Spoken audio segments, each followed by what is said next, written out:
Okay, so how do we determine the start value for bars? Value parts, 3 A's, 4 B's, and 1 C for 2 points. The 4 special requirements at 0.5 each for 2 points. Your bonus with the 9-7 start, so 3/10. And then execution and composition come out of the 5-7 that is remaining for a 10.0. If there's a situation where there is no dismount, 3/10 is taken from the start value. When the dismount has no value, when a restricted element is performed, if the exercise is terminated early, or if the salto is never initiated and falls. An exception, if the salto is initiated and falls and they don't land on the bottom of their feet first, or a dismount is spotted. Determining bonus, so we have one allowable D or E element that does receive C value part credit and serves as a C element in connective bonus.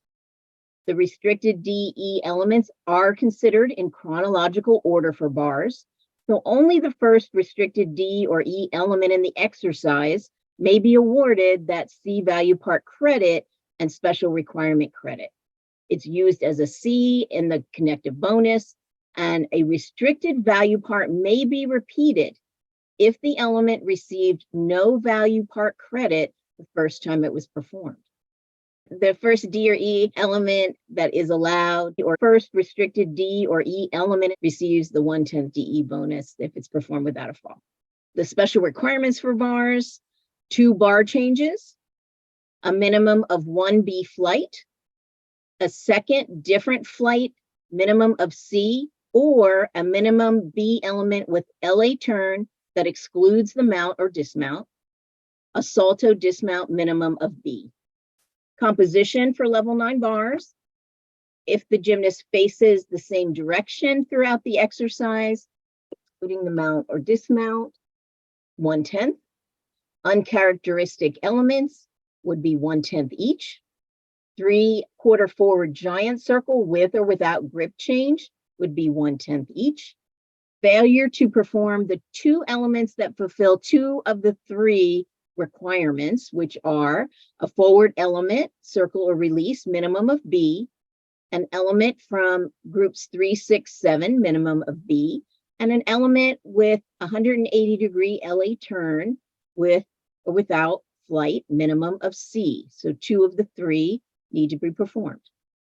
For choice of dismount not up to the competitive level, there's no deduction if any C or D that is awarded a C is performed. And 05, if a C or more difficult element is connected to a B element, or 1/10 when one B element or less difficult is connected to a B or less difficult dismount. Amplitude of cast, so cast, we got to watch for that 20 degrees so that we are awarding value part credit.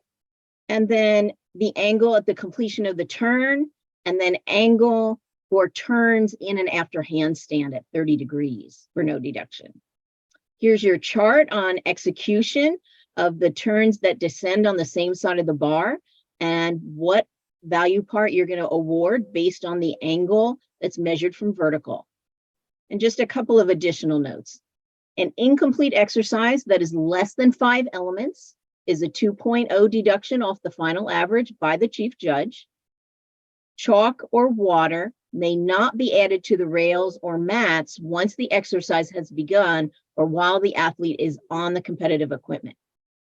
We talked about the medium step that we now can use for 0.15. Fall time begins when the gymnast is standing on her feet. The gymnast has 45 seconds to remount and resume the exercise, and the exercise is terminated if the fall time exceeds 45 seconds. For inquiries on an optional routine, the areas that can be addressed are the start value, neutral deductions, falls, unusual occurrences, or the specific flat, not the up to compositional deductions. So some new elements. So 2.205, it has an added description. From cast in regular grip on the high bar, swing down with grip change to cross grip and half turn in range of hang position and swing backward in straddle or pike with flight over the low bar to hang. And then a new element is a swing backward, salto forward tucked, piked, or stretched with half turn for a B. And the swing down between the bars in reverse grip, salto forward, tucked, piked, or stretched with half turn or full twist is a B. And 8.407 is a D. This is a value change. Swing down between the bars in reverse grip, salto forward, tucked or stretched with double twist. And then we have the E version that is between the bars to salto forward, tucked, piked, or stretched with a 2.5 twist.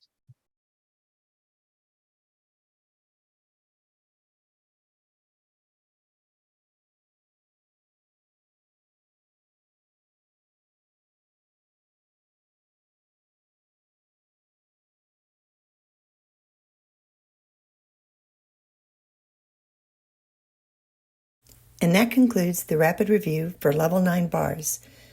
Thank you, Donna.